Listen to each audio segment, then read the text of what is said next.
इस वीडियो में हम निपुण भारत की साप्ताहिक योजना को जानेंगे। साप्ताहिक योजना में गणित और भाषा सिखाने के लिए सप्ताह के 6 दिन की शिक्षण प्रक्रिया दी गई है। निपुण किट की शिक्षण संदर्शिका और कार्यपुस्तिका इसी प्रक्रिया अनुसार बनाए गए हैं। तो फिर आइए इन्हें एक एक करके समझते हैं। पहले गणित की साप्ताहिक योजना के बारे में जानते हैं। सप्ताह के पहले 4 दिवस में बच्चों को नए उद्देश्य सिखाए जाएंगे। फिर 5वें दिन में हम इस सप्ताह में सिखाए गए उद्देश्यों का समेकन और आकलन करेंगे। 6ठे दिन हम आकलन में बच्चों के प्रदर्शन अनुसार उनकी गलतियों को सुधारेंगे और उद्देश्यों की पुनरावृत्ति करवाएंगे। अब कालांश दर कालांश की प्रक्रिया और संसाधन को जानते हैं। पहले देखते हैं 4 दिवस की प्रक्रिया को कैसे बांटा गया है।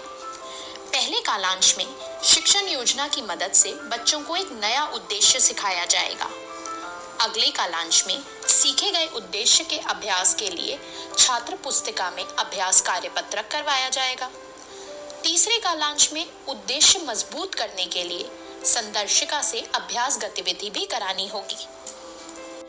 ऐसे हम पहुंच गए 5वें दिवस की ओर। 5वें दिन का प्रारंभ सप्ताह में सीखे गए उद्देश्यों के समेकन के साथ करवाना होगा। दूसरे कालांश को रिक्त रखा गया है, जिसका प्रयोग आप आवश्यकता अनुसार कर सकते हैं। तीसरे कालांश में कार्यपुस्तिका से मैंने सीख लिया कार्यपत्रक करवाएं। इस कार्यपत्रक में प्रदर्शन अनुसार बच्चों को 2 समूह में बांटा जाएगा। पहला समूह जिसने उद्देश्यों को सीखकर अपनी समझ पक्की कर ली हो और दूसरा जिसे अभी मदद की आवश्यकता हो। सप्ताह का 6ठा और आखिरी दिन। 6ठे दिन के पहले कालांश में पहले समूह को साप्ताहिक अभ्यास करने के लिए दिखाएं और दूसरे समूह के साथ गलतियां सुधारने के लिए रेमेडियल कार्य करें। इस दिन भी आवश्यकता अनुसार आप रिक्त कालांश का उपयोग कर सकते हैं।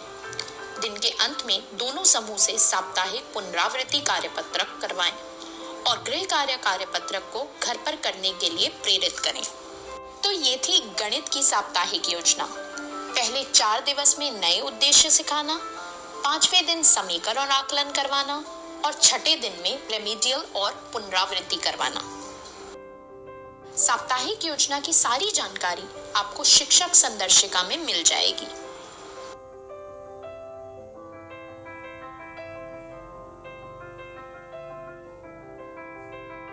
अब बढ़ते हैं भाषा की साप्ताहिक योजना की ओर।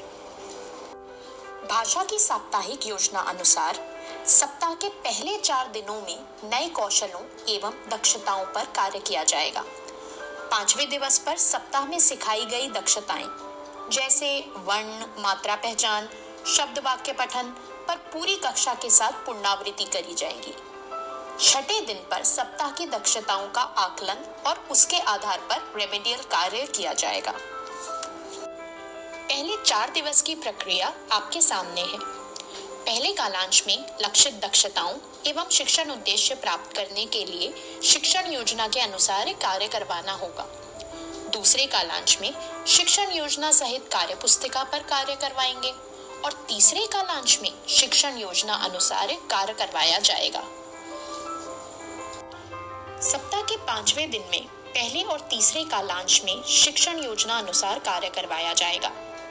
दूसरे कालांश में सप्ताह की दक्षताओं की पुनरावृत्ति के लिए शिक्षण योजना सहित पुनरावृत्ति कार्यपत्रक पर कार्य करवाया जाएगा।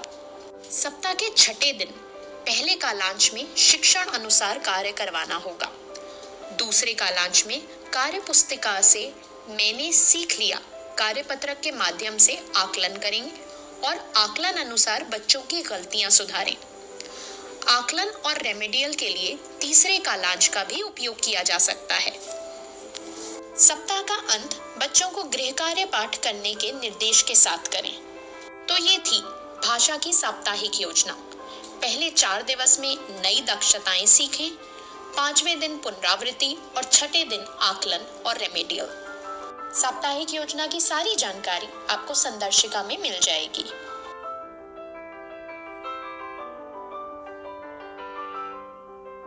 तो गणित और भाषा की साप्ताहिक योजना का निष्कर्ष कुछ इस प्रकार निकलता है। पहले 4 दिवस में भाषा और गणित में नए शिक्षण उद्देश्य सिखाए जाएंगे।